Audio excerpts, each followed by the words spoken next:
ತಾವು ನೋಡಿದ್ದೀರಿ, ಚಪ್ಪಡಿ ಕಲ್ಲು ಹಾಕಿರ್ತಾರೆ ಫುಟ್ಪಾತ್ ಮೇಲೆ, ಸಂದಿಯಲ್ಲಿ ಹುಲ್ಲು ಬೆಳೆದಿದೆಯಲ್ರಿ, ಯಾರಾದರೂ ಬೀಜ ಹಾಕಿ ಬೆಳೆಸಿದ್ರೆ ಅದನ್ನು ತಾನಾಗೆ ಬೆಳೀತು, ಎಲ್ಲೋ ಬಿದ್ದದ್ದು ತಕ್ಷಣ ಹೇಳುತ್ತೆ. ತಾವು ನೋಡಿರಬೇಕು, ಬೇಸಿಗೆ ಬಂದಾಗ ಬೇಸಿಗೆ ಕುದೀತಾ ಇರ್ತದೆ, ಸುಡ್ತಾ ಇರ್ತದೆ ರೋಡು, ಬರೀ ಧೂಳು ಧೂಳು ಧೂಳಾಗಿರುತ್ತೆ, ಅಲ್ಲಿ ನೋಡಿದಲ್ಲಿ ಕೆಂಪು ಧೂಳು ಹಾರ್ತಾ ಇರ್ತದೆ.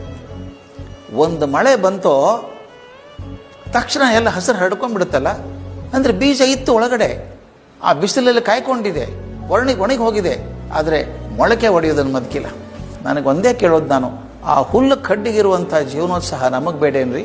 ಎಷ್ಟೋ ಸಲ ಸಣ್ಣ ಸಣ್ಣ ಮಕ್ಕಳು ಒಂದು ರಿಸಲ್ಟಿಗೆ ಮಾರ್ಕ್ಸ್ ಬರಲಿಲ್ಲ ಅಂತಾನೋ, ಕೆಲಸ ಸಿಗಲಿಲ್ಲ ಅಂತಾನೋ, ಮದುವೆ ಗೊತ್ತಾಗಲಿಲ್ಲ ಅಂತಾನೋ ಆತ್ಮಹತ್ಯೆ ಮಾಡ್ತಾನೆ. ನನಗೆ ಒಂದು ಹುಲ್ಲಿಗಿರುವಂಥ ಜೀವನೋತ್ಸಾಹ ನಮಗೆ ಬರಲಿಲ್ವಾ?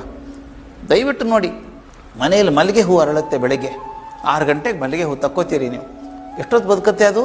ಅದೇನು 10 ವರ್ಷ ಬದುಕೋದಲ್ಲ ಅದು. ಸಾಯಂಕಾಲ 6 ಗಂಟೆಗೆ ಒಣಗಿ ಹೋಗ್ಬಿಡುತ್ತೆ. ಬದುಕೆ 12 ತಾಸು. ಆದರೆ ಎಂದಾದರೂ ಅಯ್ಯೋ ಬದುಕೋದೇ 12 ತಾಸು, ವಾಸನೆ ಯಾಕೆ ಕೊಡಬೇಕು ಅಂತ ಬಿಟ್ಟದ್ದು ಉಂಟು. ಅದು ಮನೆಯಲ್ಲಿ ಮಲ್ಲಿಗೆ ಹೂ ಹಾಕಿ ನೋಡಿ, ಇಡೀ ಕೋಣೆಯೆಲ್ಲ ಘಮಘಮಿಸ್ತಾ ಇರ್ತದೆ. ಅದರಿಂದ ಕಲಿಬೇಡವಾ ನಾವು? 12 ತಾಸು ಬದುಕಿದ್ರು ಸಂಭ್ರಮದಿಂದ ಬದುಕಿ ಹೋಗುತ್ತಲ್ಲ ಅದು, ಆ ಜೀವನೋತ್ಸಾಹ ನಮಗೆ ಬೇಡ?